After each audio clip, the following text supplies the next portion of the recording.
Matthias, here we're back, and I promised I would ask you about Rethink, which is a course you are beginning to run, put together. Okay, first of all, why the name Rethink? Well, the name came across me about 7 years ago. I was talking with a friend of mine. He's a pastor. He works in Asia, and we were discussing about personal things. And he told me, "Hey, it is always a pleasure to talk to you because you always make me rethink." So that was the first time that the word rethink came up to my mind. I said, okay, that's something that I have to pay attention. From that moment, other people started to talk about rethinking during the time of conversation with me. So that's something very natural that came to me, and I said, okay, that's what I do have to do. That's what I have to work on. Yeah.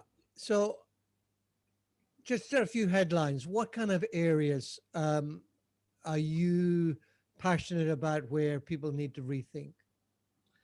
Well, in the first moment, I I grew up in a Christian household. My parents are pastors back home. So I grew up studying theology. So the first area that I discovered, it was theology and everything that comes with it. Okay.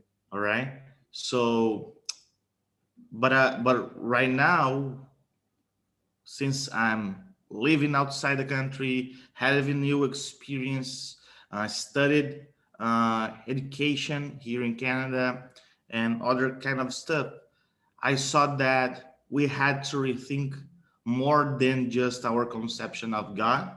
Mm-hmm. Even though I still thinking that it is core to our understanding of who we are, understand who God is. So talking about Bible, right? Yeah. I do see Paul exercising people in rethinking their lives Okay. in and through Jesus Christ. So Paul always challenges his hearers to understand their lives in new ways that they do not had thought before. And this new way that they hadn't thought before, it was in the face of the Christ crucified. Okay. Let me ask you a big kind of a big question. Um, Theology, Bible, Paul's era, our era, Western world, Middle Eastern world, etc. So many contrasts there. Mhm. Um, would there be, and you can never reduce it to one, but would there be one or two big areas that you would say this really is a flaw in the 21st century Western world, generally speaking, theologically, biblically, etc.? One big piece of that is brought on board that is like, hey, we really have to rethink that part. I think that the way that we understand the Bible, the way that we read the Bible, so if we um, have the premise that God is doing a new thing in a way that Hmm. the old things that He did, it is not worth anymore, we are gonna have very bad trouble in understanding how God acts today, right? Okay. So I do think that hermeneutics it's one of the key elements in understanding the whole Bible, because the way that we read is the way that we understand, and the Yeah. way that we understand is the way that we live. Yeah. So yeah. Let me ask you a question. I'll put myself up. Here I am. I'm a few years older than you. Um, I've had a few rethoughts in my time. Yep. Come on. My generation, uh, do we need to rethink? Yeah. And Sure. why? So, what kind of areas do you Yeah, really yeah. see for, kind of, yeah, my generation, an older, more established generation, um, where would you say, Martin, your generation needs to rethink, and here's a couple of years to think about? Where would you go? Yeah, I think that's a big question, especially for a 23 years old, right? I don't think that um, your generation per se will like a 23-year-old guy telling them how to live. But okay, I accept your provocation. Yeah, Uh, Once I read something that goes around in the youth, men learn to talk. In the elderness, man learns to be silent, and that's the problem of man. He learns he learns to talk yeah, before yeah. the Learning to silence. listen. Yeah. So um, I do think that many of the premises that older generations have, they have not because they thought about what they were thinking, where they were going. They just live up. Okay. That was how my parents did, so I do this. Okay. Um, well, I don't see I don't see a starting point as it is in this area that you have to rethink your whole life.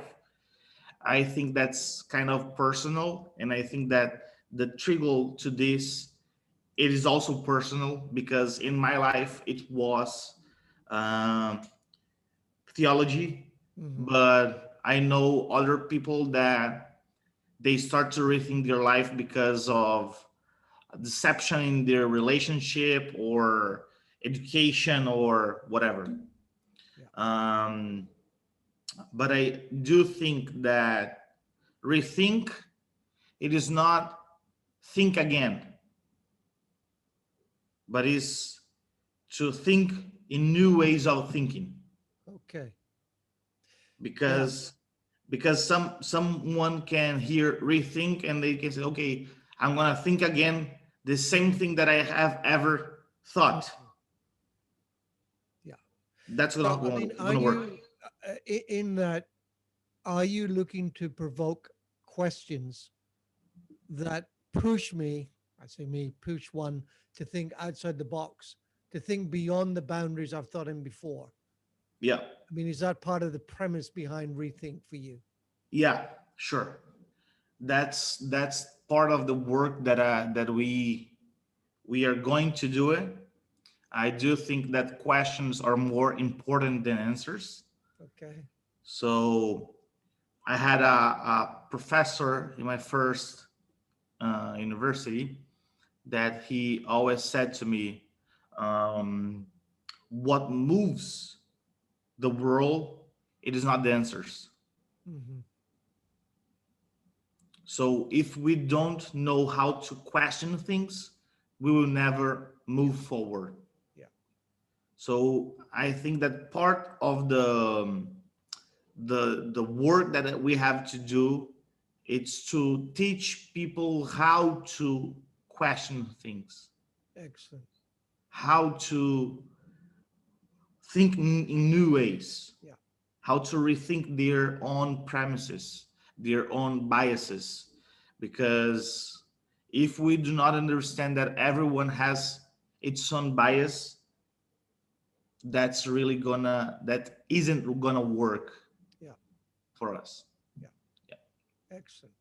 Hey, I'm going to come back in a couple of minutes and put a few specific questions to you. So I hope you get a little coffee down you to revitalize you so you can rethink when I come back. All right. That was great. Thanks, Matthias.